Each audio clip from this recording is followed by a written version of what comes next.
Good afternoon. Welcome to this panel discussion on neutrality in the Baltic, history and future, which is hosted by the Centre for Geopolitics and in particular the Baltic Geopolitics programme at the University of Cambridge. We've had a great deal of interest in our programme, which is relatively young. We started in January 2021, and I'm delighted to say that with our colleagues in the network of universities in the region, we have now built a substantial programme of events and activities and a regular newsletter. If you're watching this for the first time and you haven't yet done so, please do sign up on our website to receive our regular material. For this event, we've had about 45 registrations, which we're delighted with. It's an online video panel, and we will end at 4:30 UK time promptly. My name is Charles Clark. I was involved in politics in many ways, and I'm the co-leader of our programme. I will moderate a discussion with our three panellists for the first half hour of our 90 minutes, and then in the second half, I will relay questions from you, the audience, to our panellists for them to discuss. Throughout, you as the audience will be able to see and hear me and the panellists. You will have your microphone and camera switched off automatically, so at no time will you be heard or seen by anyone in this webinar. However, you're still able to communicate with me and the panellists. At the bottom of your screen, there is a Q&A option. Click on it, and when it opens, you have the chance to type questions. If you do type questions, please start by writing your name and your affiliation. If your question's for a specific panellist, please state that at the outset as well. I will try to cover as many of your questions as possible, though in view of time constraints and numbers, we might not be able to address everyone's question. Finally, I also want to let you know that this video panel is being recorded, and we will post the recording on our website over the next few days so you can look at it again.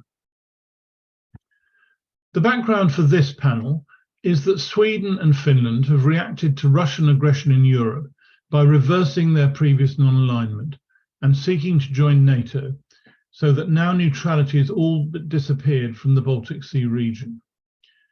However, the principle of neutrality has previously played a key role in the geopolitical structure of the Baltic. This online panel considers the history of neutrality in the Baltic region from its crystallisation in the early modern period to its apparent demise in the present day. Neutrality was famously articulated in Hugo Grotius' writings on the laws of war and peace in 1625, whilst his opinions on the mare liberum, or the free seas, was published in 1609. Yet even before this, Dutch and Hanseatic ships were claiming immunity in order to trade freely in the Baltic without being disrupted by privateers or being forced to take sides during conflict. Dutch traders were particularly keen to keep peace between Denmark and Sweden in order to keep the Sound Toll open. Meanwhile, smaller polities, such as Courland and Schleswig-Holstein, claimed neutrality to stop their sovereignty and trade coming under threat. During the American War of Independence and Napoleonic Wars, Baltic countries participated in two alliances of armed neutrality, which sought to prevent British ships from searching neutral vessels for potential French contraband. The alliances, both of which included Denmark-Norway, Sweden and Prussia, had differing fortunes. While the first proved a reasonable success, the second fell apart, with the British attacking the Danes in 1801 and 1807. In the 20th century, neutrality has been attempted with varying success. Sweden's neutrality lasted throughout the century, surviving both Cold Wars and the World Wars and the Cold War. The policy of so-called Finlandisation preserved the Finnish state as an independent nation after conflict with the Soviet Union during the Winter and Continuation Wars. The neutrality of the 1934 Baltic Entente, comprising the three Baltic states, was dismissed in 1940 after invasion by the Soviet Union. Poland had previously been eager to construct such a neutral alliance in the Baltic, but it was impossible as a consequence of the Poland-Lithuania crisis over the states of Vilnius. Now, as the Baltic is close to becoming almost encircled by NATO members, we seek to examine the changing interpretations of Baltic neutrality through the centuries, its uses, successes and failures, as well as the question of whether it will again be relevant in this region. Our speakers will talk on early modern neutrality, armed neutrality, and modern day neutrality. We have a first-class panel for this. I'll introduce each of the panelists, Dr. Kathleen Sarti, Professor Leos Muller, John Freeman, in order. And we're going to begin with Dr. Kathleen Sarti, who is a lecturer in early modern European history at Oxford University, currently writing about the role of the Baltic within the European fiscal military system. She did her PhD on deposing monarchs in Scandinavia and the British Isles from 1500 to 1700 at the University of Mainz, where she also taught for several years early modern European history. She joined the history department at the University of Oxford in 2019, contributing to a project on the European fiscal military system with a case study on the Baltic region. Kathleen, we're very, very delighted that you've agreed to take part in this panel, and we look forward to asking you to give the first 10-minute kick-off remarks. Thank you very much. Yeah, thank you very much for this invitation and to join this panel. I'm very curious to see how the discussion is going. And my part in it is to give a bit of a early modern and maybe even a bit of medieval background to the question of Baltic neutrality. And especially I will focus also on the neutrality in trade and in war materials. And one of the problems, if you're thinking about neutrality in this period, and especially in the Baltic perspective, it's the definition of neutrality and then also the complexity of the various factors within this huge part of what we call neutrality. But first of all, a very short setting of the scene. In the early modern period, so roughly around 1500 to 1800, the two monarchies, Denmark together with Norway in a personal union, and Sweden, which also incorporated today's Finland, are the dominant powers, or basically the only powers on the northern and eastern coast of the Baltic Sea. With Denmark controlling until 1658 both shores of the Öresund, which is the only navigable strait into the Baltic Sea, and raising the so-called Sound Toll on this strait into the sea. The south coast of the Baltic is much more in flux with very, in the beginning, powerful Hanseatic League cities such as Gdansk, Königsberg, today Kaliningrad, Reval, today Tallinn, or Riga, having much economic and thus also political power. And no matter which polity they belong to officially, and this changes all the time, but for a long time, it's much more about the cities and less about that Gdansk is actually part of Poland-Lithuania. In the later, especially in the 18th century and then later on, there is a lot of restructuring of the political systems, which basically in around 1800 left only Prussia and Russia on the south coast. There's a bit of Mecklenburg still holding on. So we have this kind of influx situation with these dominant Scandinavian powers and the variety on the south coast, all acting together. And there, for a very long time, in my period, economic policy of the Hanseatic League and other Baltic powers in the early modern period was the attempt to control or at least get something out of the lucrative trade between Eastern and Western Europe. And part of these attempts were trade protections, monopolies, stable towns, regulations, bans on foreigners trading with foreigners, diplomatic immunity in their contours, in the Hanseatic contours, in London, for example, or Bruges, jurisdiction over their members, and of course, neutrality when trading with a country or polity at war with any other. And which, to be fair, was very much the standard in Northern Europe in the early modern period. Someone was always at war, most often Sweden, but sometimes not even Sweden was at war and other people were. So this policy that the Hanseatic cities could trade with any party, no matter if they were involved in the war or not, was very important for them because one of their trading partners was usually at war with someone else. If you're thinking about this, neutrality in normative terms seems really somewhat clear and has been, of course, mostly discussed, as Charles already said, by Hugo Grotius in 1625, and more specifically for the maritime trade neutrality in the mare liberum already in 1609. And this idea of ensuring free trade on the seas, or that the open sea did not belong to anybody, has become quite important as an idea to ensure unrestricted trade. And within the early modern Baltic context, this meant mostly protection from British or Danish capture of the goods to be traded. The interesting part about the Baltic is its geographical situation, with basically only one navigable strait into it, surrounded by these powers. It's not very open. It only has one access until the 19th century, when we also have the canal, but usually only one access, and it's very easy to control. I mean, on the smallest part of the Öresund, we're talking about 4 kilometers. So it's very much in reach of cannons from either side. This makes the concept of open sea, or is it a mare liberum, or is it a closed sea, clausorum, very important, and a very important discussion in the 16th and 17th century. And because it's such a trading region, this becomes especially interesting in terms of trade. And in terms of trade, neutrality is really, really complicated because it concerns the type of traded goods, what constitutes as a contraband, or according to Grotius, would then also negate the status of a neutral party. If they're trading contrabands, they're not neutral anymore, but they become part of the allies of the war party. So if you're looking at, for example, Sweden's productions of either cannons, which are very obviously for war purposes, or of war or semi-war iron, and these kinds of things, iron and semi-war iron, it's quite difficult to decide what it is used for. It could be used for cannons, and it could be used for bullets. It could also be used for agriculture, for horseshoes, for doors, for any other civilian use. So this is what Grotius calls the conditional contraband. And this makes, I think, the bulk of Baltic trade, because this also goes for things like grain, foodstuff, cloth, which you can make to make uniforms, or civilian clothes.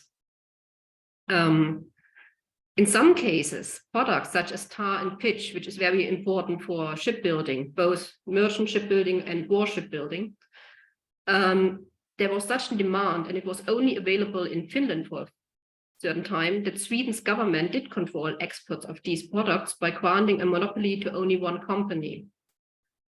Comparatively, trade with saltpeter from either Poland or India was high in demand and nearly dominated by a very few merchants who could in turn dominate and monopolize the markets in Western Europe in the 17th century, usually then Amsterdam, but later also London.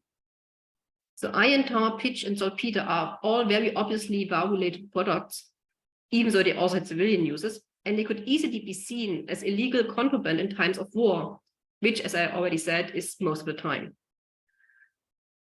Contraband, which is often more ignored in these discussions, are also, however, extremely important in the Baltic case.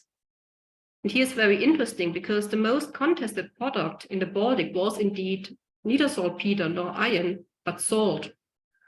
Denmark attempted quite often to restrict Swedish imports of salt. And for Sweden, these salt imports coming in the 15th, 16th, and 17th century via ships from the Hanseatic League, often Lübeck, were essential to be able to conserve food. Sorry.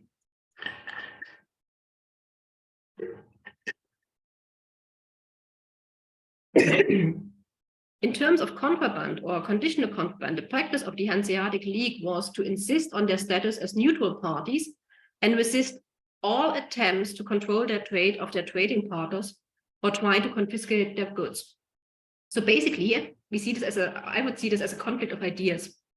We have the idea from Hugo Grotius that trade of war contraband is not neutral, versus the Hanseatic League idea that as long as the traders are neutral, no matter what they trade, they remain neutral. And I see this in variations throughout the whole period, and also at the core of conflicts between Baltic powers and Western powers as well. The next factors which might infect neutrality are the parties involved in the sale: the sellers, the buyers, the broker, the merchants, the skippers, and even the ships and the ship owners. So early modern trade has a lot of people involved in it, and a lot of people where it changes all the time's hands. And all of these parties carried such a bit of a journey from producer to consumer. And at every step, the question of neutrality could and would come up and become problematic. And here we have also differences. So, for example, the Dutch don't have monopolies, usually, at least not in the Baltic. And for the trade with Russia or with the Baltic, Dutch has no monopolies, whereas Britain had the Eastland Company, and for Russia, the Muscovy Company, which restricted the trade with Russia either through Narva or more often through the route around Norway and into the White Sea. So it depends on also where are these potential merchants or buyers coming from. If it were the Dutch, any Dutch could trade in the Baltic.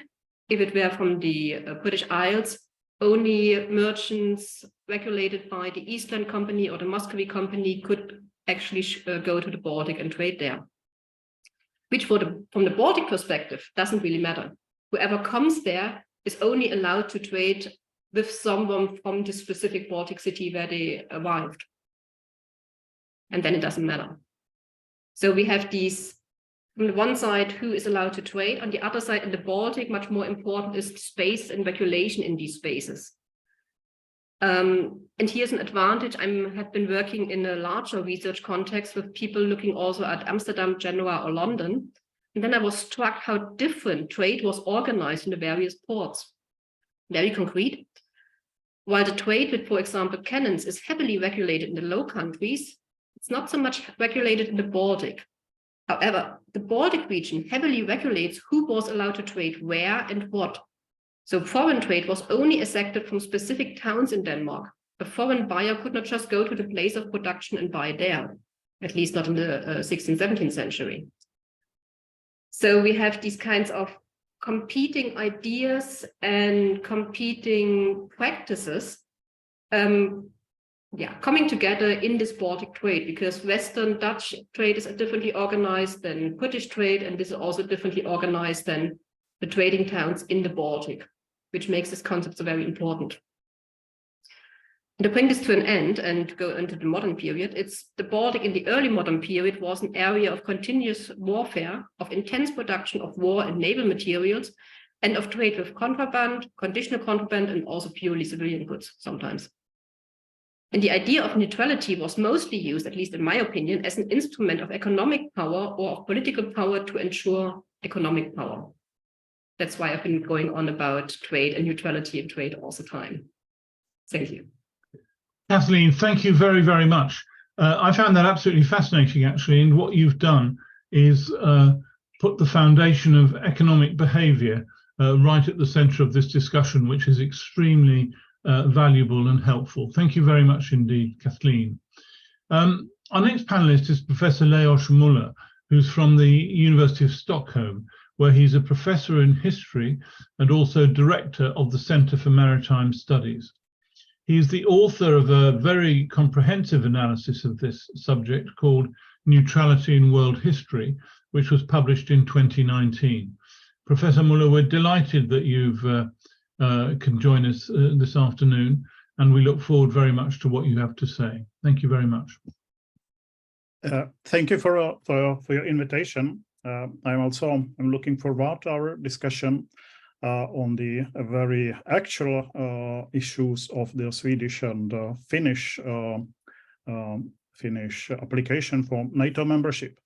I would like to look at the 2 centuries of non-alignment and neutrality in the Nordic countries and the Baltic region, and point out some misunderstanding or perhaps misconceptions of how neutrality has been understood and perceived in the region, also, and the differences between different countries.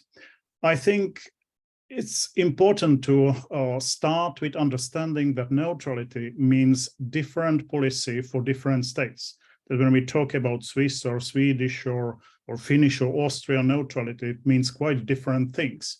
And moreover, the term neutrality means also quite a different policy in different periods of the states. So that's one of the things that I would like to point out when we talk about Swedish neutrality, which very often is understood as something complete, finished, and understood as a one concept from the beginning of 19th century.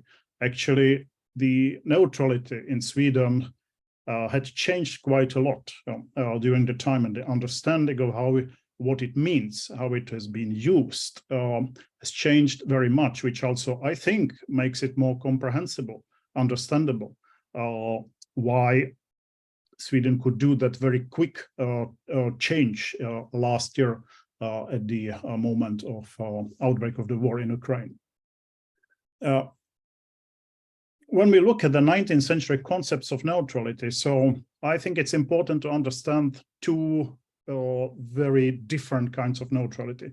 On the one hand, permanent neutrality, or neutrality as an outcome of neutralization, which is legally binding, which is often guaranteed by agreement between great powers. And the two typical cases of such neutrality are, of course, Belgium and actually also Switzerland, the outcome of the neutrality of the Vienna Congress and the Belgium independence in 1830. When we look at how neutrality was used by other states, so I think we can talk about occasional neutrality. And occasional neutrality was actually a policy used very often in 19th century, and not only by states that we today characterize as neutral, but by, even also great powers, by Britain, by Austria, by Germany. So neutrality was used very often when the other great powers or states were engaged engaged in war. This means that neutrality actually became much more current policy that has been in 19th century, simply because the role of alliances was much more limited. The character of war was often much more limited in time, in space, and they were also often bilateral. Also, it means that the majority of the members of the state society, we'll call it, stayed actually away. If we understand that, I just can also mention that from this point of view, actually neutrality was a very important component of the international system of 19th century. And we could perhaps even call 19th century as a kind of golden age of neutrality, because it was used so often and it was so closely related to understanding of international law, international state system. So from this point of view, when we look at the Baltic region, when we look at the Nordic countries, most or all of them actually try to apply that kind of occasional neutrality consequently in the 19th century. So we can see that it was not so outdrawn or so consequent policy, simply because it was always related to specific conflicts. And even if we look at the specific conflicts, so I think you can see that actually neutrality was something that could switch. To be more specific, so when we look at the Baltic Sea, I think that over the whole 100 years between 1814, or between 1815, Vienna Congress and the outbreak of the First World War, basically there are two major conflicts that can be mentioned in this very long period of peace.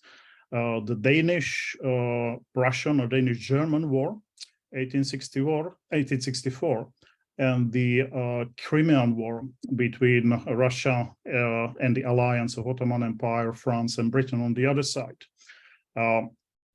The Crimean War, of course, took place in the Crimea Peninsula and the Black Sea, but it had also a second very important, strategically very important area, the arena of war, namely the Baltic, when the British-French Navy blockaded the Russian fleet and actually made some very significant attempts to in the Baltic Sea. So it means that you could see really that the Baltic area was Baltic Sea was important. And when we look at the policies, for instance, of Sweden, which by then was in union with Norway, the neutrality policy was much less consequent than you would expect, depending on a very specific situation in the war and expression benefits that the Swedish government could draw on that. I could say more about these two specific conflicts, but I think that I should move on because we have a limited time. So if there are any questions, I can answer them after that. So the point of this view on the neutrality 19th century is that neutrality has not been internationally legally binding for the states in the Baltic area or the Nordic countries, Sweden, Norway, and Denmark. And the way, which is the difference, if we look at the, for instance, the neutrality of Switzerland or Belgium in 19th century, and actually also Austria, which I think is very interesting and very important case for understanding of neutrality after 1945, also during the Cold War. I think also it's important to understand that this neutrality, occasional neutrality, specific neutrality used in specific situations, was not an outcome of a kind of popular vote or referendum. It was simply a tool of foreign policy in specific situations. And if you have this understanding of neutrality, then you can understand also move on to 20th century and look at how it was used during the First World War, Second World War, and also during the Cold War. The second point that what I like to do regards to the strategic exposure or strategic significance of the Baltic Sea in the 20th century. And this question if neutrality is a real option to war. Because this question of reality of neutral policy is very much related to the significance of the country in the question. And when we look, for instance, at the contested neutrality, as it was in the case with Belgium, 1914, and of course in contested neutralities in the outbreak of the Second World War, when almost all neutral countries were attacked, occupied, had no option. So very much this decision depends on the question of strategic exposure, the significance of the state, the territory of neutral state for the fighting powers. And when we look at the Nordic region, I think that we can see a kind of shift from a less strategic significance to much more intense or significant significant territory, which is especially visible in the shift on the change of the area between the First and the Second World War, because during the Second World War also Norway, Denmark, and of course also in Finland became much more exposed to war endeavor. And and I also, it's not only the significance of territory, but also about the defense capabilities of the countries. And I think that one of the reasons why, when we look, for instance, the way Denmark was occupied in a comparison with Finland, Finnish, or the Norwegian case of defense, so the territory is very, very important factor. And I think also one of the factors that explains why Sweden actually never was seriously threatened during the Second World War. Simply this issue of strategic exposure was much more limited. And if we are talking about the long-term Swedish neutrality, I think it's also important to understand that the fact that Sweden was less strategically exposed in the Second World War actually depends on two big failures of Swedish history, namely the loss of Finland, 1809, when simply Finland became a part of Russian Empire, and later on, after the First World War, also Finnish independence, which means that Finland actually acted as a kind of cushion between Swedish and Russian conflict in the conflict area. And actually, it is very similar also with Norway.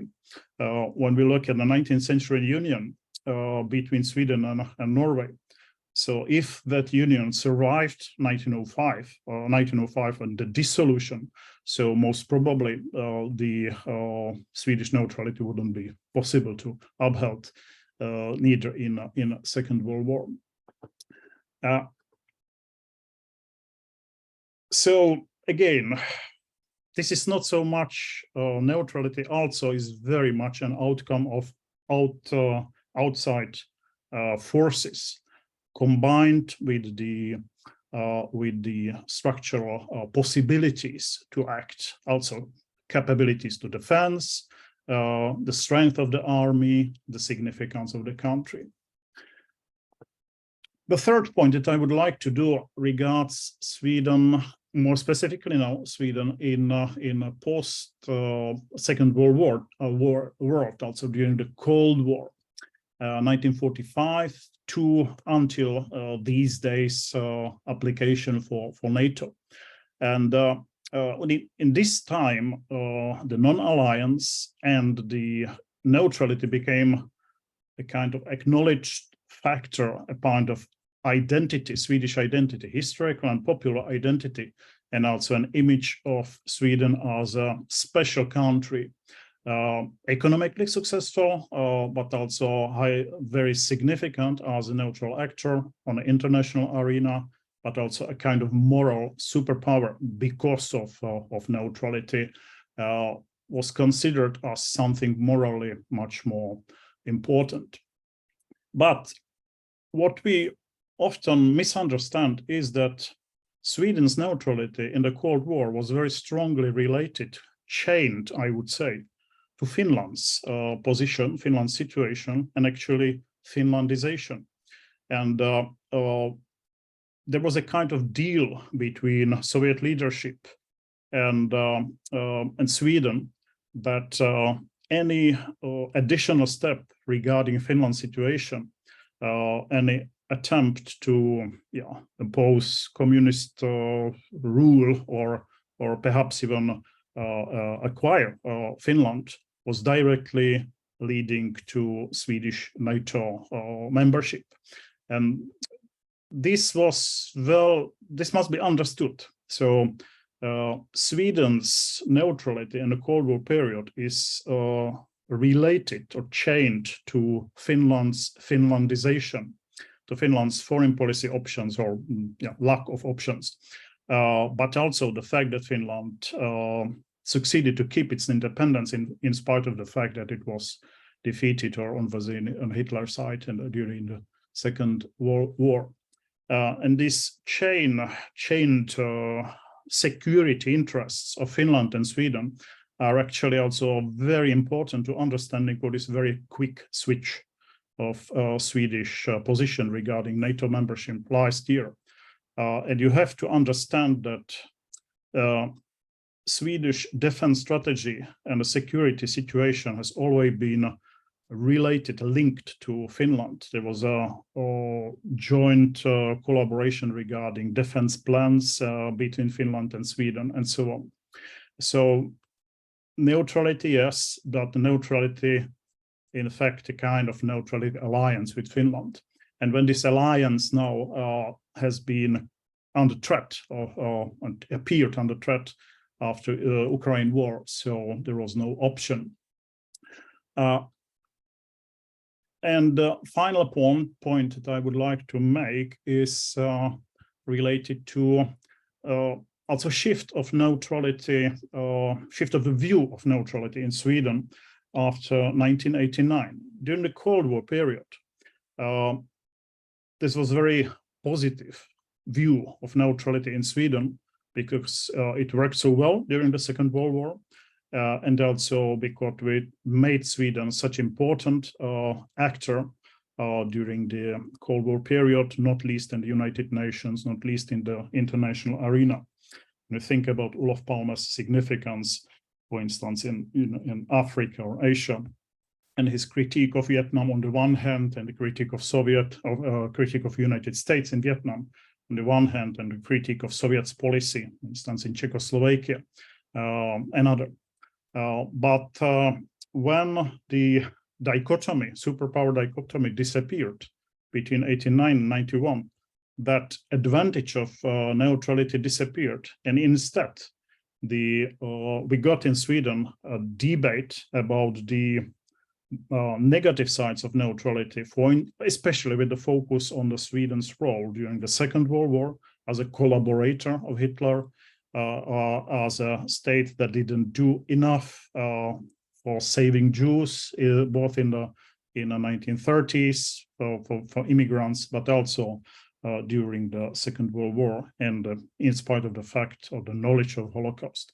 And that discussion has been going on during the 90s, which means I would say that neutrality as a very important component of the identity has been weakened already in 95, when Sweden became a member of European Union, and became less and less significant, which makes it more, again, understandable, comprehensible, why the public actually accepted this shift quite quickly in the same way like Finnish population. That's, I think, what I would like to say. Yeah, thank you. Leos, thank you very, very much. There's a whole string of interesting thoughts there which we can pursue in discussion. Can I just now, before introducing John Freeman, say that remind our audience to please put questions by hitting the Q&A button on your panel and raising any questions you'd like to. And when John's done his presentation, we'll then have a more open discussion on all the questions you might want to raise. We're absolutely delighted that John Freeman is joining us today. The whole aspect of the Baltic Geopolitics Programme is to involve academics, but not only academics, but also practitioners. And John is one of those practitioners from the diplomatic world. He's a senior UK diplomat who was the UK permanent representative to the United Nations in Vienna between 1997 and 2001, and to the Conference on Disarmament from 2004 to 2006, and then became the Deputy Director General of the Organisation for the Prohibition of Chemical Weapons from 2006 to 2011. He's been very involved in a practical diplomatic way with many of these debates, both around disarmament, but more generally. John, we're absolutely delighted that you're able to join us today and look forward to what you have to say. Charles, thank you very much. And I'm pleased to have had the opportunity to listen to Kathleen and Leos before I spoke, as they've been able to draw on their considerable historical knowledge. What I want to address is to look at neutrality in the Baltic region since February last year, and at 4 dimensions. First, what's happened to neutrality in Europe or to neutral states? Secondly, how will the end of neutrality in the Baltic impact security in the region? Thirdly, has NATO effectively corralled military security in the Baltic? In other words, all aboard the NATO Express. And fourthly and finally, what did Russia want in the wider Baltic area, and what is Russia getting as a result of these changes? So first, what's happened to neutrality in Europe? In brief, it's lost its mojo.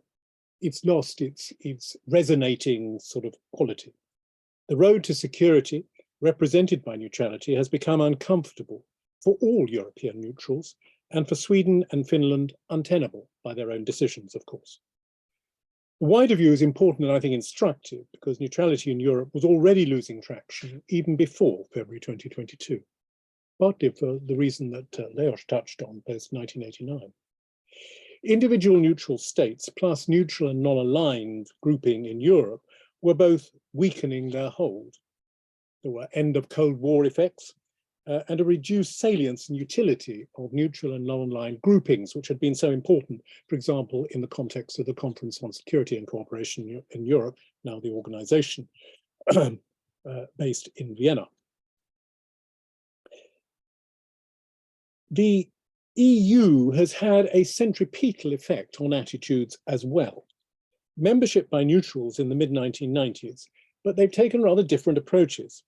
Sweden and Finland saw it as an effective end of political neutrality, though not of military non-alignment. Ireland and Austria saw differently, then at least. As the CFSP in the EU has evolved in character and ambition after 2009, and with the establishment of the common security and defence policy, standing aside from the mutual defence clause of the Treaty on European Union and its military implications and goals, had become increasingly difficult for neutral member states. Attempts to square the circle, as between political neutrality and military neutrality or non-alignment, had become increasingly tricky. Sweden and Finland, more than Ireland and Austria, saw the increasing tensions between the two dimensions.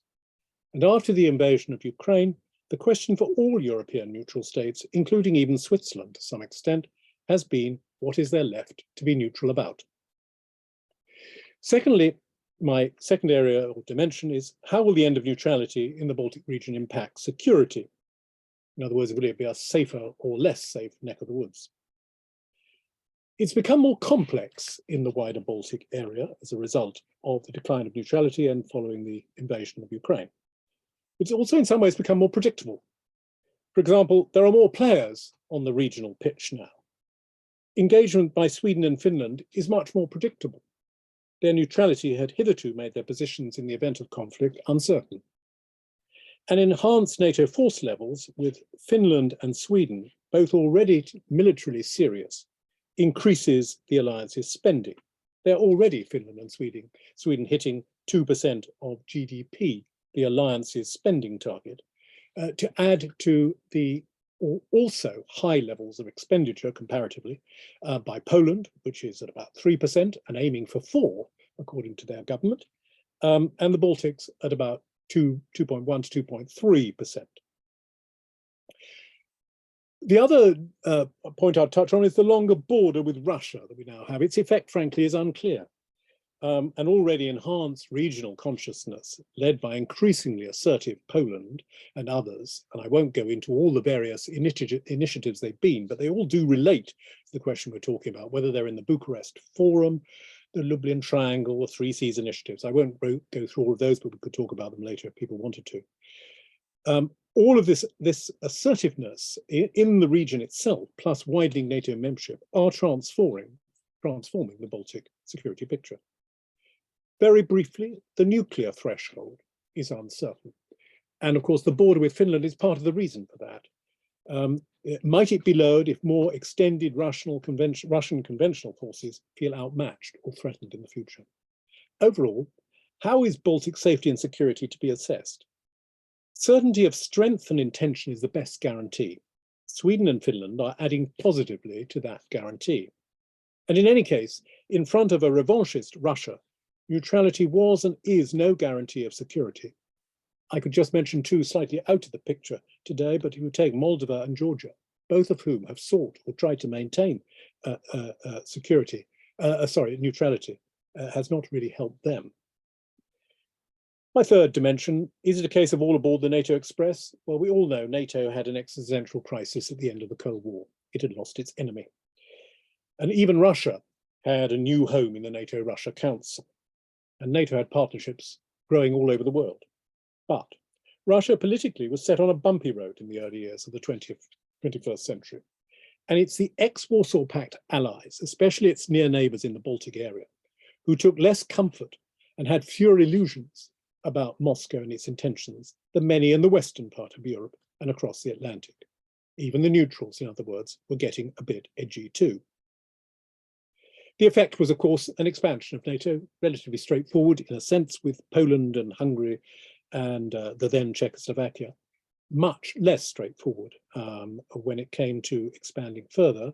And Estonia, Lithuania and Latvia did raise very serious issues and uncertainties, but they took the road and they arrived. So are the Baltic states and is the NATO alliance more secure as a result of this expansion and the shift out of neutrality? Well, the three Baltic states think so, and so does Poland, especially after the attacks on Ukraine since 2014. Those who supported NATO expansion eastwards saw no alternative to enhance security. The EU was, despite Article 42 to 46 of the Treaty on European Union and the CSDP's Mutual Defence Clause, was unable or unwilling at that time or since to develop a real operational military structure or mission. In practice, the EU, even allowing for long-held French views, sees NATO as the only currently viable Euro-Atlantic military alliance. And so did the new or aspirant members of the alliance, most especially in the vulnerable Baltic region. The EU is in practice still a complement, not a true competitor of NATO, and that will remain the case. And in the future, a toughness of attitude and commitment to raise defence spending by the Baltic states and their immediate neighbours in Poland will only have sustainable traction if the older members to the west are ready alongside the US to raise their game as well. This is about defence expenditure, but it's also about attitude, the kind of attitude which the Germans have been articulated with the Zeitenwende, which has promised very large new defence expenditures. But the question is, are they going to come? So the key to security on the Baltic borders with Russia requires a melding of the new and the old, of the Westerners and the new, both in the Baltic states themselves and Poland, and in Sweden and Finland. And of course, it's always the converts who are the most enthusiastic players, especially when engaged in their own backyard. Risks remain, of course, including the dynamics or lack of them around the position of Kaliningrad, which is a very difficult issue to address. Finally, Charles, I'll just turn briefly to what did Russia want in the wider Baltic area and what is Russia getting? Because from at least 2004, when the Baltic states and others joined NATO, Russia had grown fundamentally unsettled in security terms. The reasons for that are complex and beyond my remarks now. But instead of an evolution towards a common European home, Putin's Russia has sought revanchism. In the Baltic states and neighboring countries, especially Poland, there has been continuing deep skepticism about Russia, born of bitter historical experience. It is further west that Europeans have been found giving Russia the benefit of the doubt and vesting hope in economic convergence. The iron in the soul of NATO has been induced in the east of Europe, not least in the Baltic borderlands. Neutrality, it's worth recalling as well, was a tool in the Soviet diplomatic armory and remains so in Russia's case today. That is, absent subjugation of one kind or another, territorial or political, neutrality has been a way for Russia to build neutralized shadow states in its immediate neighborhood. The great irony today is that it is not the neutral states who want neutrality as of old, but Russia that does. And just three very brief instances, which, forgive me, touch on Leosh's remarks as well. Neutrality was forced on Finland under the Soviet-Finnish Treaty of 1949. It was the Soviet Union that demanded neutrality by Austria as a price of sovereignty in the Austrian State Treaty of 1955. And it is Russia which has sought a neutral Ukraine. If neutrality maintained or expanded in its near, if neutrality is maintained or expanded in its near abroad, that is what Putin's Russia wants to achieve. And Kaliningrad remains there and in even more of an isolated geopolitical oddball than before Sweden and Finland came off the regional sidelines. That was before 2014, and there was an argument before 2014, to be made in favor of neutrality being assumed by Ukraine and guaranteed by NATO and Russia. But it is Russia's invasion of Ukraine that has undermined that possibility fatally. And it is Ukraine's neighbors in the Baltic region whose own experience has made them fundamentally untrusting of Russia and helped form attitudes.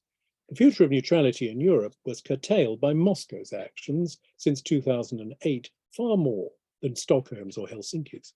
And it's hard to see neutrality in the Baltic having a resurgence. Thank you, Charles. Thank you all very much. I think you'll all agree we've had three tremendous presentations with a lot to think about.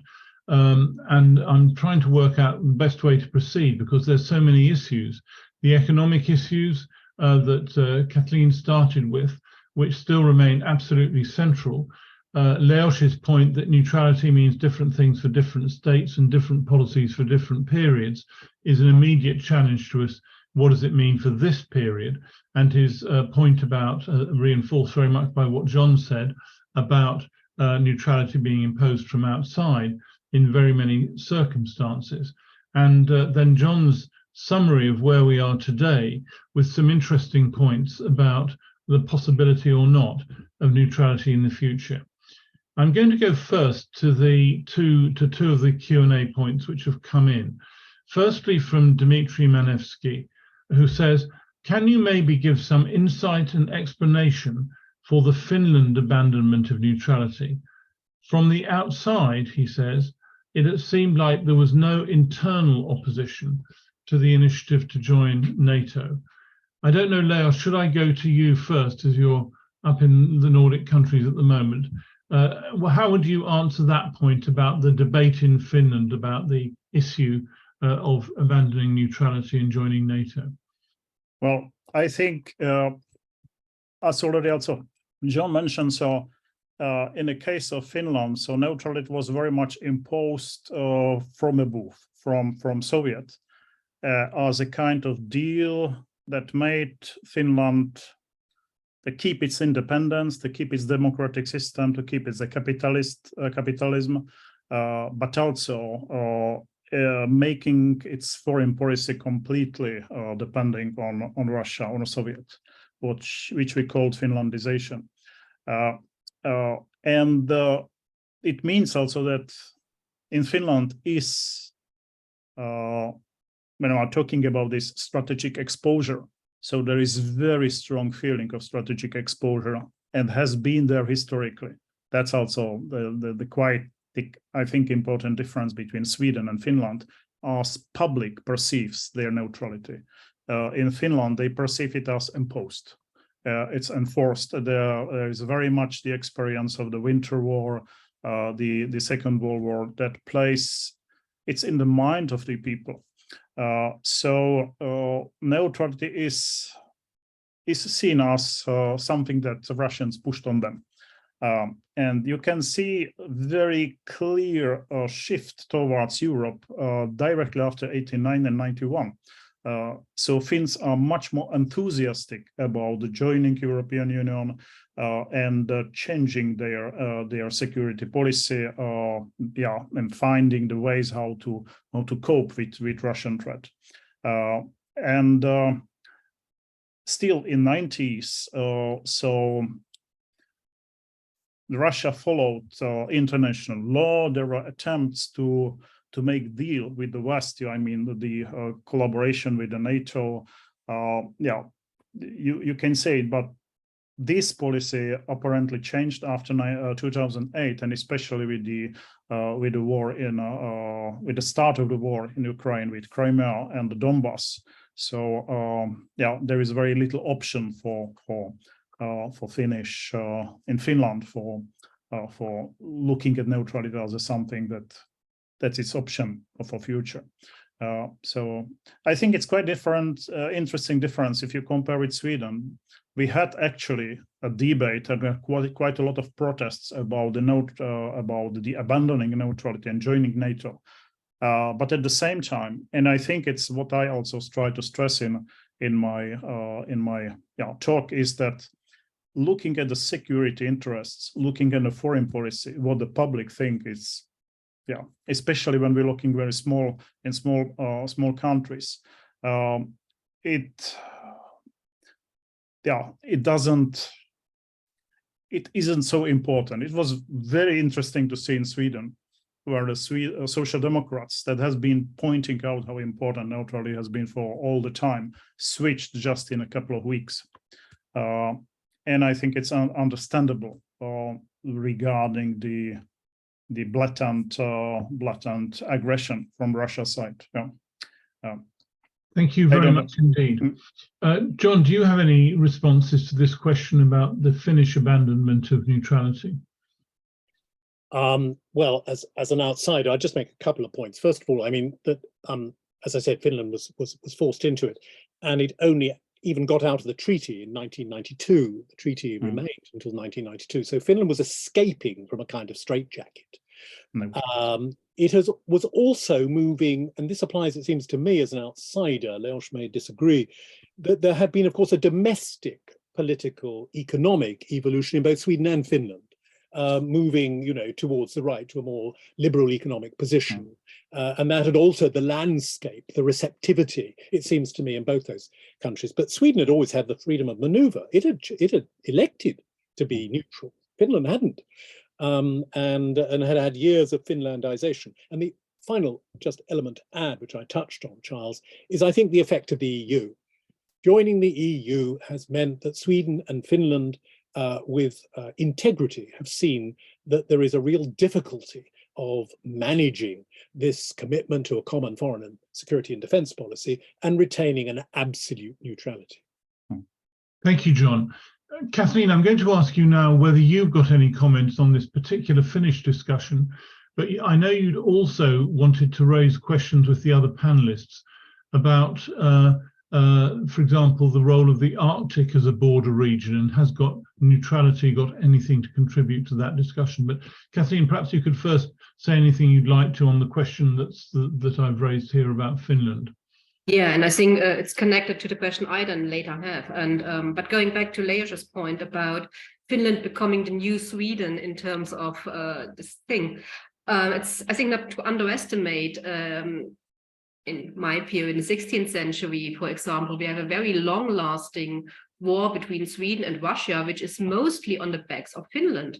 Yes. And it's the so-called club war, which is it's really led with clubs because that's what Finnish peasants had, is one of the Finnish national myths where they're saying this is the time when Finland became an own nation.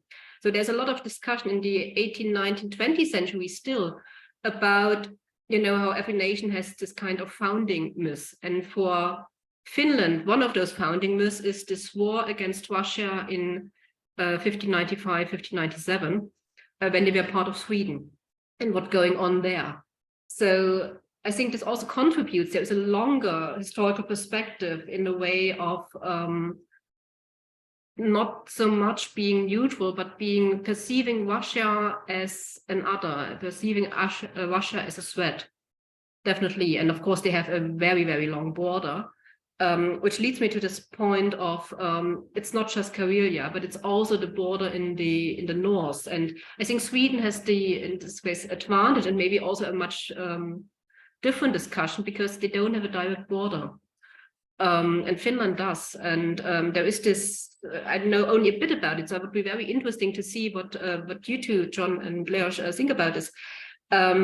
What's going on in the north, the Kola Peninsula, the Norwegian part, the Finland, Lapland, where we have a lot of also what John said, nuclear waste, and there was a lot of still nuclear in the ice ocean, Arctic Ocean. Which I think is not just a security threat, but also an ecological threat, in this case also an ecological security threat, and how this might be also impacting these ideas of neutrality. I'm not sure if you come across it. It's very very far north. I'm not sure it's very prominent, but of course it's maybe for some people.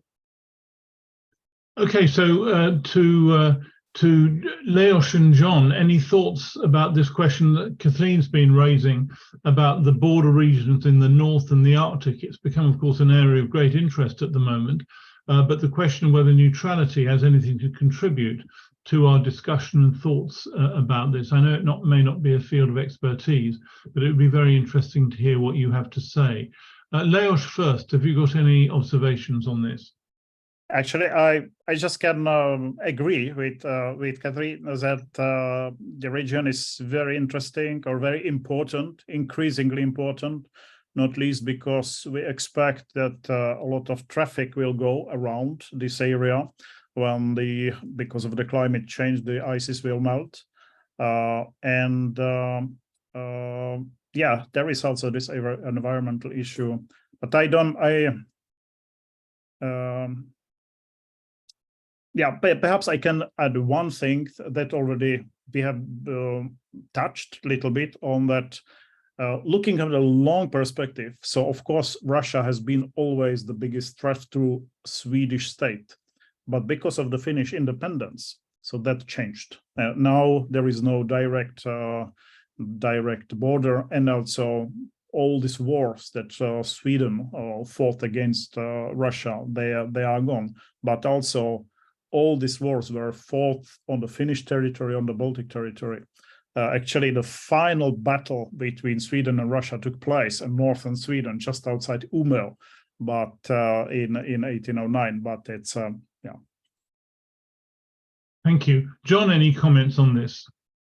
Well, very briefly, I think I agree with Kathleen and Leos from my limited perspective, because the Arctic is a very particular area in terms of international governance as well. There are, Exactly. Arctic commissions and mechanisms which are not working very well at the moment. And of course, the Arctic is changing for the reasons they both touched on. So I think that is, in fact, it might be easier to speak about the High North rather than about the Baltic when speaking about that, because it is quite distinctive in many ways, bringing in quite a number of other actors, including from North America. I mean, it's a complex patterning, which is not just about the Baltic area. One very small point on something Leos just said, and Kathleen said about Sweden, not having this border. But of course, paradoxically, now Sweden does have a border. Previously, Finland was a buffer against Sweden having such a border. It now has no buffer. They are both members of NATO. Okay. Now, we've had more questions coming in. I'm absolutely delighted to say I'll get round to all of them. But John, you provoked Ina Supak, who is a fellow at the Academy of International Affairs in Bonn, with your remark about Moldova. And so, though it's not in the Baltic region, I'll still take her question because it's illuminating in light of some of the discussions we've been having. What she said is, the Republic of Moldova has the constitutional provision about its permanent neutrality. But it mentions in only one proposition, without any clarification, what does it mean for this country? Most of the population are against the NATO accession, but support the idea of the EU accession. From your perspective, and I'm asking this to all the panelists, what would be the most efficient way of the current pro-European Moldovan government? One, to insist on the NATO accession. Two, to insist to obtain the international recognition of Moldovan permanent neutrality at the level of the UN Security Council. Three, to promote the constitutional change to clarify what neutrality does mean for the country. Ina is a fellow at the Academy of International Affairs in Bonn, and it's a very tough question for you to answer in a minute or two, but I'll nevertheless permit it, as it were, to illuminate some of this debate. I do think the NATO-EU relationship is quite interesting in this context in relation to a number of these areas. John, do you want to kick off on trying to deal with the Moldovan point, since it was your reference, I think, to which Ina responded? Yes, it was my reference. I can't claim to great expertise on that, but it is a very interesting question, and it's a very difficult and extant question for Moldovans. Where do they turn? And I think securing a permanent neutrality recognized internationally, frankly, is probably impossible. And therefore, we're at a stage where we have to take sides. Clearly, the softer option, I don't mean that in any pejorative sense, has always been to go through the EU to develop the economic degree of convergence. And I'm sure in Moldova's case, that probably is the best, particularly given that there is a divergence of opinion within Moldova on the subject. And of course, a significant minority in a very complex piece of geography. So I would have thought the EU is the best way through rather than NATO, but it's quite reasonable that they should have said, because any country should be able to apply if it wishes to, that the Moldovans have sought that route, and there is a mechanism, often very slow, for exploring and exercising that.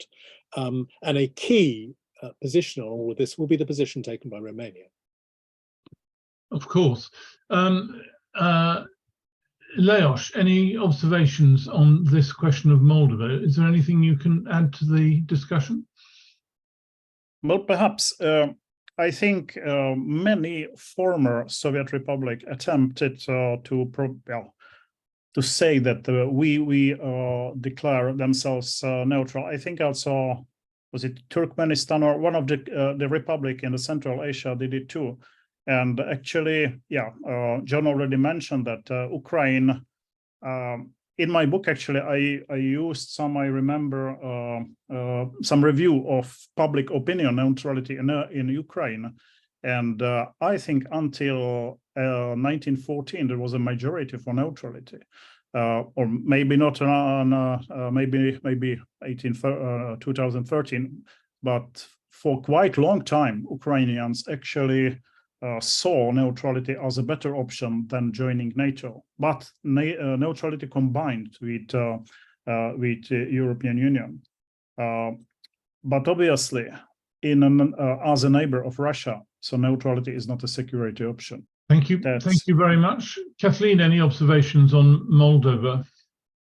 It's usually a bit south for me, but maybe an early modern observation, because I see the switch of much more the discussion of neutrality in terms of political and military neutrality, and the economic neutrality, which was, of course, such a huge deal in the early modern period, kind of gets ignored. And I see this in this question as well, because, as John said, I think the EU, as part of an interest of an economic factor, is, of course, much more interesting than joining a more or less military union, or the NATO, which has much more impact on military and political alliances than strictly on economics. So I think having maybe a very clear idea about the definition, what kind of neutrality, as in the question hinted at, which I can't answer, but I think it's a very good question, to be very clear, which kind of neutrality are we talking about? Are we talking, and what do we want? Armed neutrality, neutrality in warfare, neutrality in politics, or trade neutrality? And this would then also impact different options. That gives rise to me a very interesting question as we go forward, looking at different geographies and different circumstances. Building on both your point, Kathleen, about the economic core of this historically, but also on Leosz's points about neutrality meaning different things for different states and different policies for different periods. I think it is an extremely interesting question, whether you're looking at Moldova, whether you're looking at Kaliningrad, as John talked about, whether you're talking about other parts of the former Soviet Union, to think, is there a form of neutrality which could play a positive role? And on that, I come to Mary Jajewski, who's a very respected commentator on international affairs, particularly in this part of the world, for The Independent and others. She raises, she's got two questions. Her first is, as I recall, she says, the security aspect of the EU association agreement that Ukraine was due to sign in 2013 is what Russia really objected to, i.e. the security aspect. And she says, I don't think this was sufficiently understood at the time.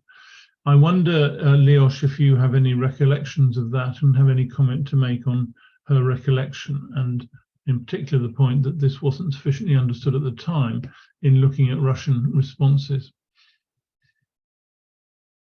No, I have no specific recollections, but no, okay. I can't comment on that.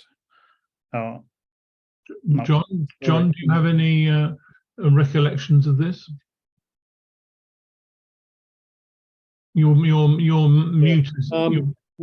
I'm not exactly sure what Mary is pressing to be clear about, but I'm afraid I'm not very sure of what the Russian reaction was at the time. Forgive me, Mary. And Kathleen, have you got any comments on this, or is it outside your expertise? Yeah, I'm afraid I also have to pass on this one. Okay, Mary, I'm sorry, on that first question, we on the panel haven't been able to really answer in the way that you might have wished. But your second question relates to the discussion we've just had from an earlier question. And she says, was anyone surprised at what seemed the relatively little outrage from Russia when Finland and Sweden gave up their neutrality? She suggests that when these decisions were taken by Finland and Sweden, there was relatively little outrage from Russia about these things, and was that a surprise? Leosz, you were the first to deal with the Finland question earlier on. Do you have any observations on that? Well, I think that Russia at the moment has quite many other problems with Are there any reactions or strong reactions? I mean, of course, the relations between Russia and Finland, Russia and Sweden are at the moment the worst in a quite long time. You can see it in media ranges against Sweden, against Swedish politicians and so on. So, but I think at the same time, so regarding the very specific decision to join NATO, it is not the crucial issue at the moment for Russia, simply because they have so many other problems, not least in Ukraine war and the other international situation or contexts. And another thing, as regards the Sweden's neutrality, so it is well known that Sweden had quite close collaboration with NATO already in the 50s, in spite of the declared neutrality.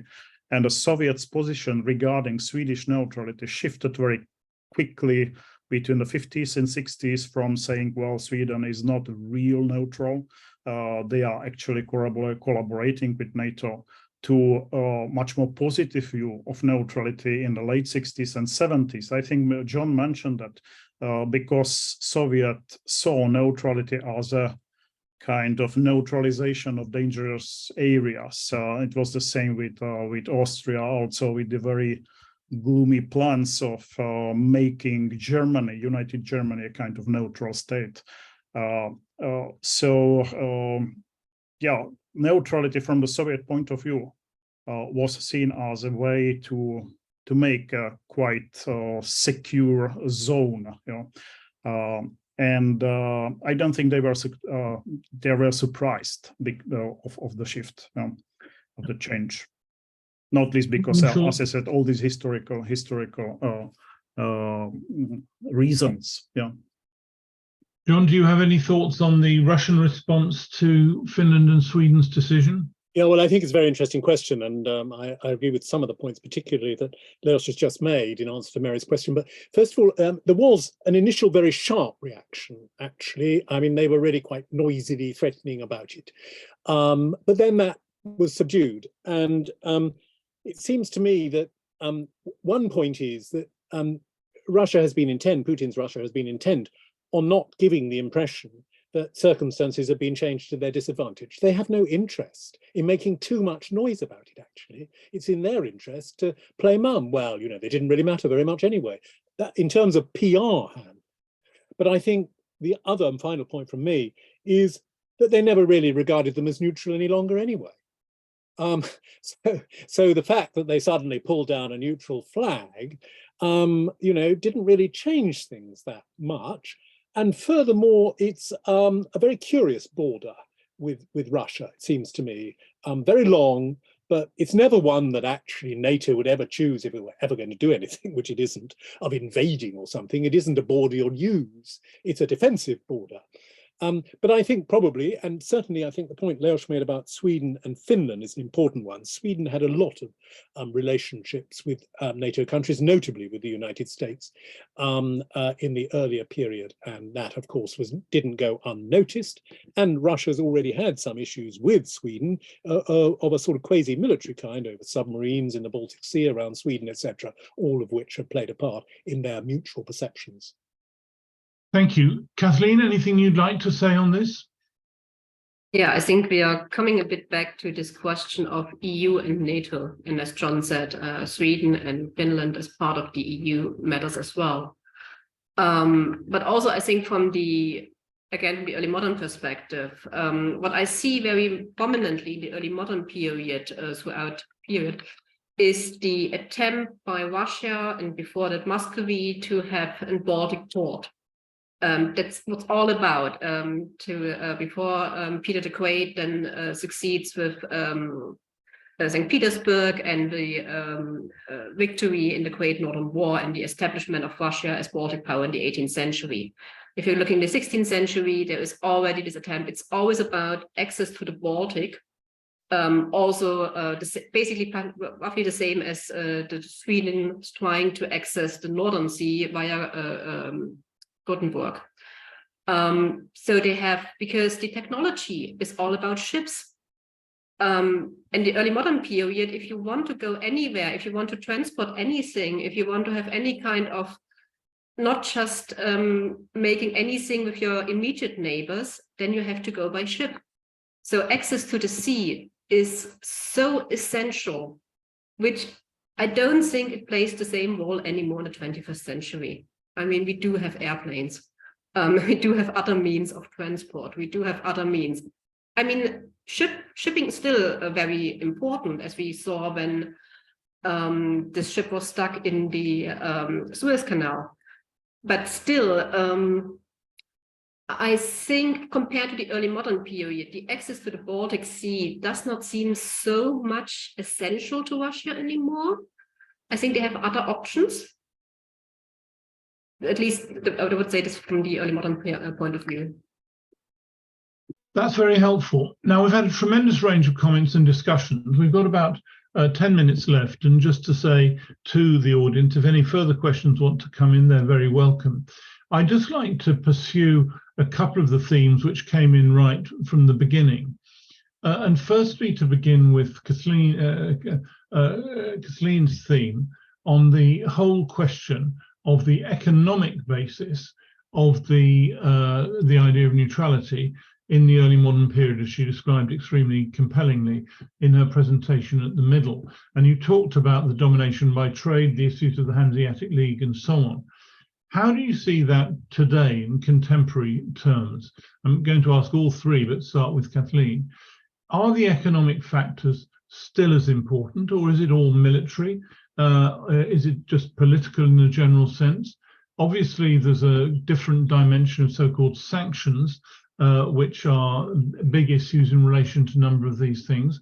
Could you just kick off, Kathleen, by talking a bit more about how your experience of the importance of the economic neutrality in the early modern period transfers, if at all, to our contemporary situation? Yeah, and thank you, because I've kept thinking about this, of all these discussions we've been following on the Ukrainian grain trade, which, I mean, we talk a lot about the invasion, but the other big topic, Ukrainian topic, is how much does the invasion affect the grain trade?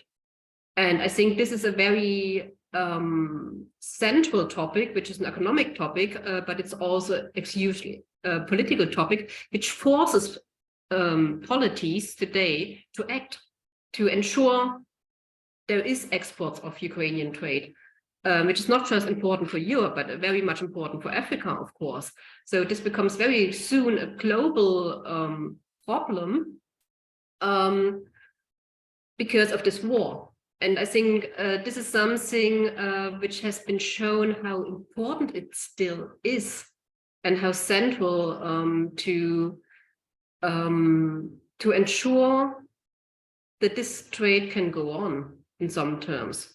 I'm not sure if you can really catch this with neutrality in this way, but I think the economics forces polities to act, because the consequences, especially in the case of such a very central topic like grain, are a lot of political unrest all over the world.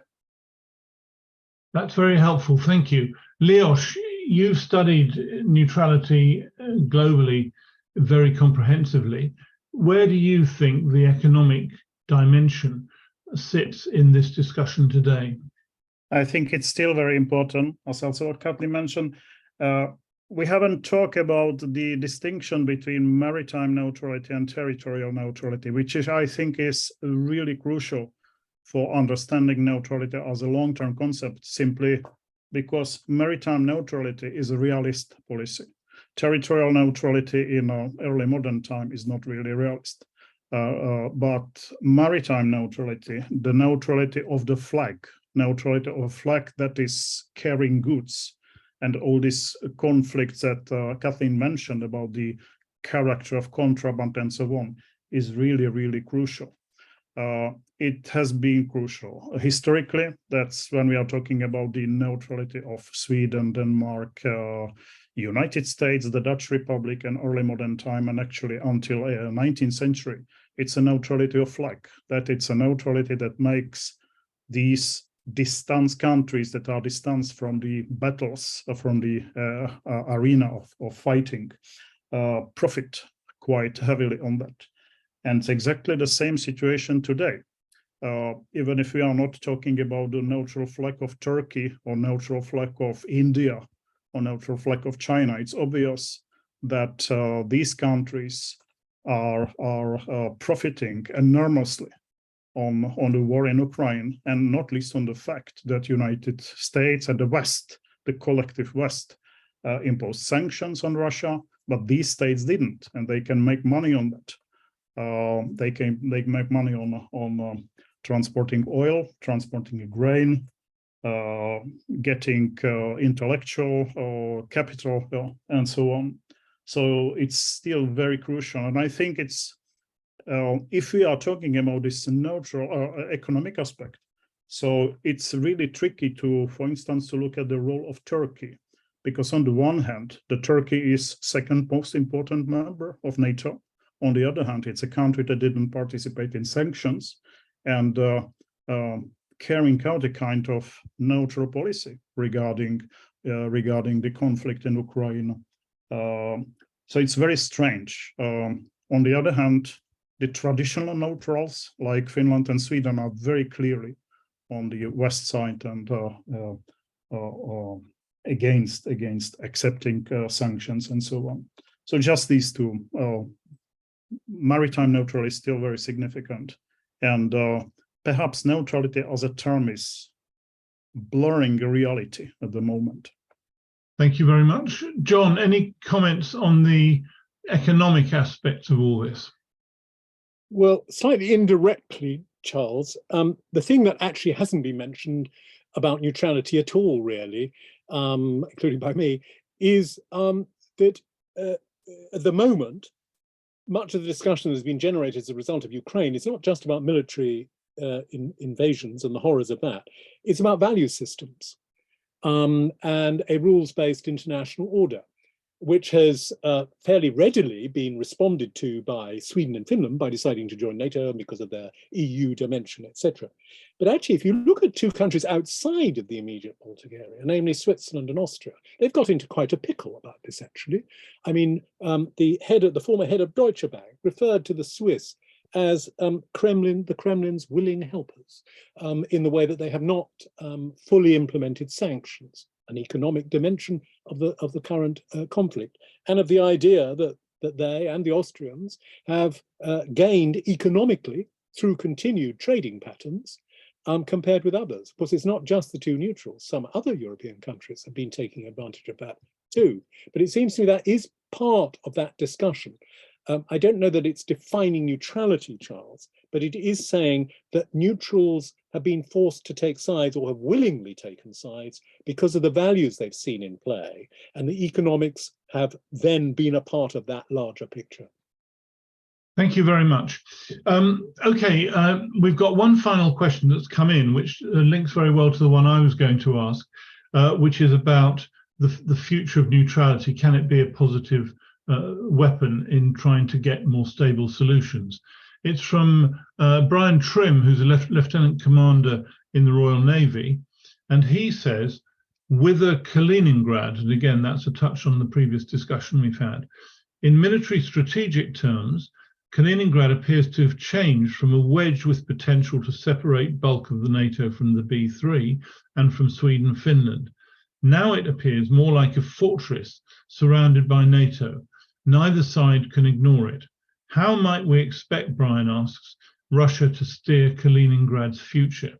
I'll take it slightly more widely. That's not just how might we expect Russia to steer Kaliningrad's future, but how do you see neutrality playing any role whatsoever in the future of Kaliningrad?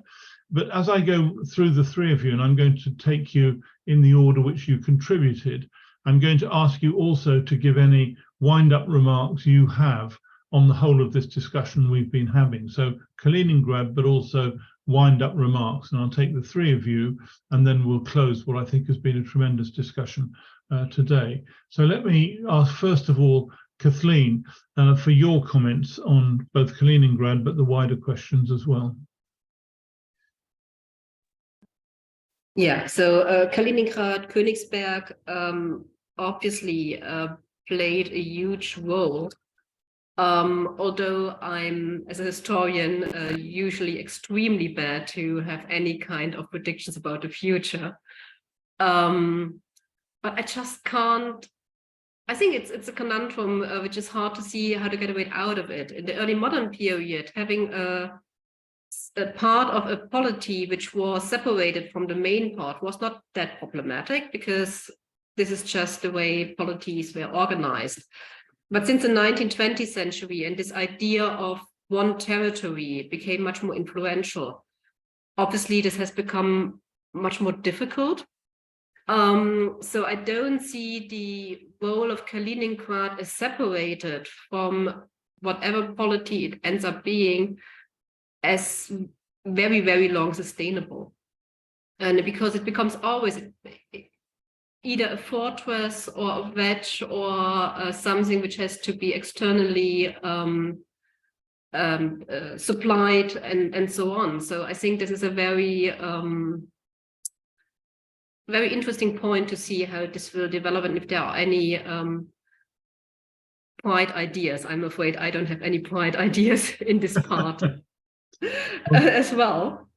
And in terms of the general, the Baltic neutrality, I'm not sure if neutrality is really, or from what I can take from this discussion, is very much to be maybe much more clear about what different kinds of factors of neutrality we are talking about.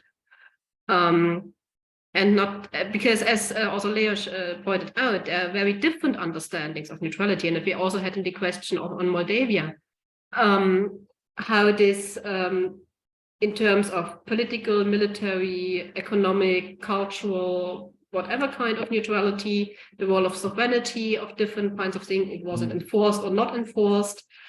And I think it becomes so muddled that it might be time to think about what exactly are the very doable, actionable points we can think about, and how can we put them on.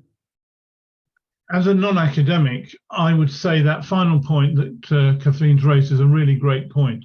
The point was dotting through what all three of you said in my own mind, being clear about what I think the layperson looking at this just has a very bland view of what neutrality is, and it's the same everywhere. It's been, now I may be being unfair on the layperson in saying that, but I think some clarity of what's meant by this, particularly if one's looking forward into the future, is very valuable. And you, Leos, are the expert in this, and you raised first raised the question of meaning different things for different states and so on.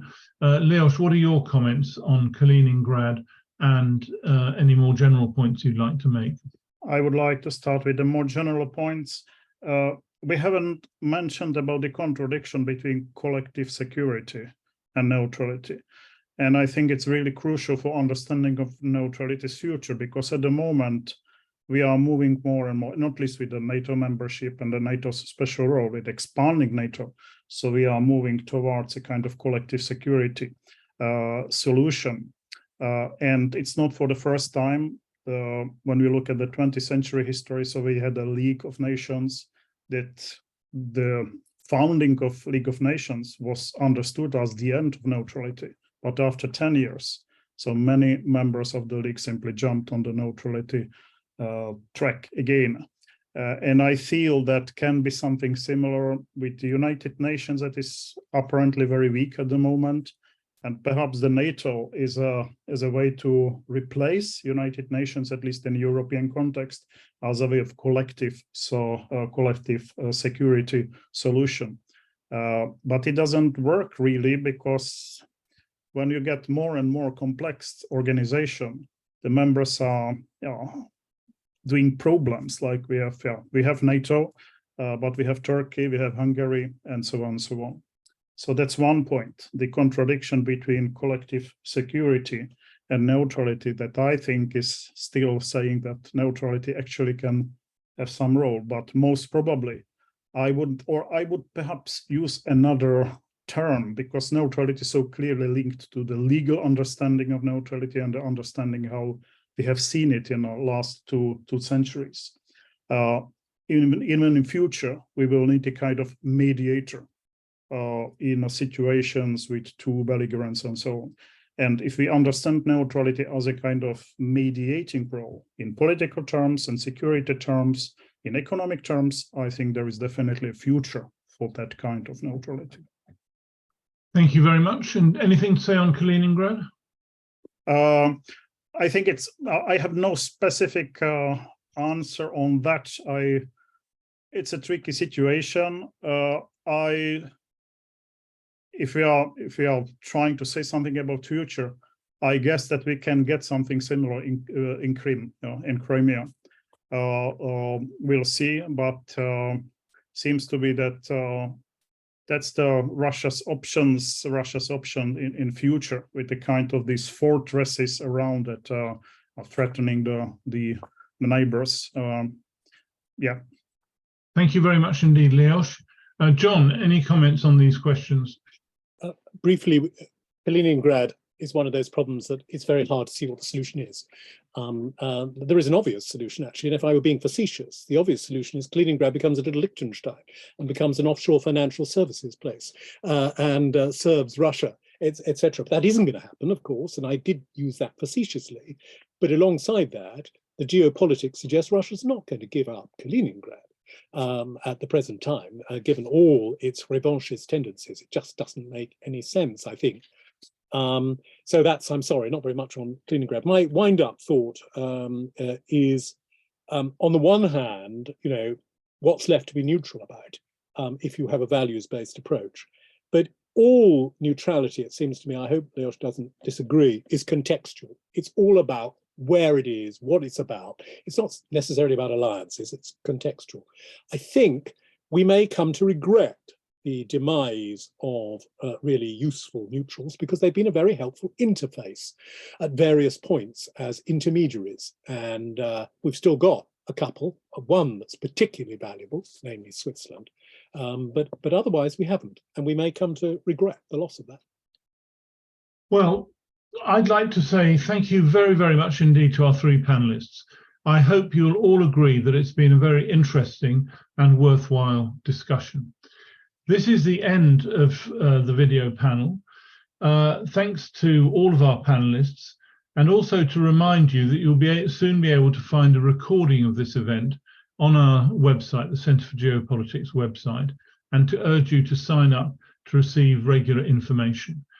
We promote discussions of this kind in person and online in the UK and internationally, and we believe that debate on these questions is exceptionally important at this time, and that is what we hope to facilitate, and that's what we thank our three panelists for giving us this afternoon. Thank you very much indeed, and good afternoon.